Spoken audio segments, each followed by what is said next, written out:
বানাচ্ছি মেদু বড়া সকালবেলা আজকে ব্রেকফাস্টে হাজব্যান্ডের জন্য। এই যে কিছুটা আছে এটা বানিয়ে ফেলবো। ছেলের জন্য ভাত বসিয়েছি আর এই যে হাজব্যান্ডকে দিয়ে দিয়েছি মেদু বড়ার চাটনি করে ফেলেছি, দিয়ে দিলাম, ও খেয়ে নিচ্ছে। ঠিক আছে, আর ছেলের জন্য আছে, আমার জন্য আছে।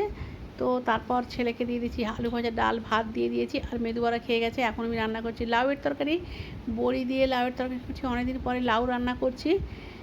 আর দুবার রান্না করেছিলাম নোটে শাকের তরকারি, পটল ভাজা, পোস্ত আর লাউয়ের তরকারি। ঠিক আছে, এইটাই দুপুরবেলা রান্না করেছিলাম আছে, যেহেতু আজকে বৃহস্পতিবার নিরামিষ। আর এই যে লাউয়ের তরকারি। ঠিক আছে, তারপর টক দইটা এখনও কাটা হয়নি, এটা রেখে দিয়েছি। তো এটাই করেছিলাম আজকে দুপুরে। আর রাতে ছেলে বলে গেছিলো পনিরের একটা অন্য কিছু করতে, তো আমি ইয়াকনি পনির করেছি। গোলমরিচ, মৌরি, জিরে, দারচিনি, লবঙ্গ, এলাচ ভালো করে ভেজে নিয়ে গুঁড়ো করে নিয়েছি। আর পনির, কাজু বাদাম, চারমগজ এটা গ্রেভির জন্য পেস্ট করেছি। আর ঘি আর সাদা তেল দিয়েছি। তারপর জিরে ফোড়ন দিলাম, পনিরটা একটু হালকা করে ভেজে নিচ্ছি।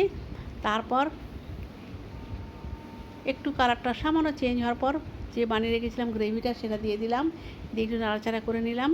তারপর এর মধ্যে আমি এখন দিয়ে দেবো টক দই, 2 টেবিল স্পুনের একটু কম দিয়ে দিলাম, দিয়ে নাড়াচাড়া করে নিলাম। তারপর এখন এর উপরে দিয়ে দিচ্ছি আগে থেকে ভেজে রাখা টমেটো আর ক্যাপসিকাম, এটা দিয়ে দিলাম, দিয়ে ভালো করে আবারও নাড়াচাড়া করে নিচ্ছি। তারপর দিয়ে দেবো অল্প একটু নুন, আর বানিয়ে রাখা মশলা যেটা করলাম ড্রাই রোস্ট সেটা দিয়ে দিলাম, দিয়ে ভালো করে নাড়াচাড়া করে নিলাম।